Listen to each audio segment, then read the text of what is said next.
महायुति में जिस तरीके की अगर देखा जाए रणनीति बनाई जा रही है आने वाले भविष्य को लेकर, तो आपको पता ही है दावे किए जा रहे हैं कि एमवीए से उद्धव ठाकरे को हटाकर महायुति में लाने की तैयारी है। एमवीए गुट को एक बार फिर बीजेपी के साथ अब आगे गठबंधन करते देख सकते हैं, ऐसी उम्मीदें लगाई जा रही, कई संकेत मिल रहे हैं, कई नेता दावे कर रहे हैं। इस बीच राज ठाकरे, जी हाँ, एमएनएस प्रमुख राज ठाकरे ने उद्धव के चचेरे भाई ने क्या कहा आपको बता दें। उन्होंने भाजपा और अजीत पवार पर निशाना साधा, महाराष्ट्र चुनाव नतीजे पर भी सवाल उठाए।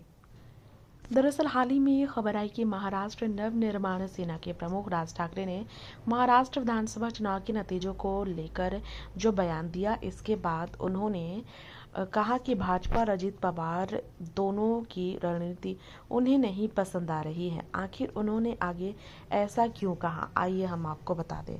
जैसा कि आप जानते हैं, राज ठाकरे को पिछले विधानसभा चुनाव में बहुत ही बुरे नतीजे का सामना करना पड़ा था, जिसके बाद राज ठाकरे को एमएनएस या महायुति के साथ गठबंधन करना पड़ सकता है। चर्चा ये थी। हालांकि महाराष्ट्र चुनाव नतीजे के 2 महीने बाद राज ठाकरे ने जो सवाल उठाए उस पर चर्चा हो गई है। जी हाँ, उन्होंने कहा जो कल भ्रष्टाचारी थे आज मंत्री हैं। जी हाँ, ये अजीत पवार पर राज ठाकरे ने निशाना साधा, भाजपा पर भी वो गरजे। चुनाव के नतीजे पर सवाल उठाते हुए उन्होंने जमकर अजीत पवार को उप मुख्यमंत्री बनाने पर अपना गुस्सा जाहिर किया। तीखा हमला भाजपा के खिलाफ भी उठाए। उन्होंने कहा कि भाजपा की राजनीतिक रणनीतियों, भ्रष्टाचार के प्रति दोहरे रवैये और महाराष्ट्र विधानसभा चुनाव के परिणामों पर सवाल उठाते हुए क्या कुछ कहते हुए राज ठाकरे नजर आए, आपको बता दें। उन्होंने मुंबई में आयोजित एमएनएस की एक रैली को संबोधित करते हुए कहा, बीजेपी पर आरोप लगा कि पार्टी ने भ्रष्टाचार के खिलाफ कार्रवाई करने की बजाय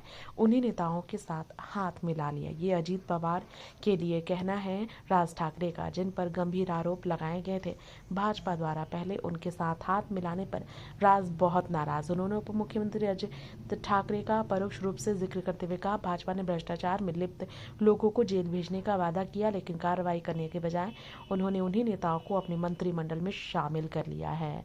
उदाहरण उन्होंने अजीत पवार का देते हुए कहा, जिन पर सिंचाई घोटाले में भ्रष्टाचार के आरोप लगे थे उन्हें 2023 में शिंदे सरकार में उप मुख्यमंत्री बना दिया गया।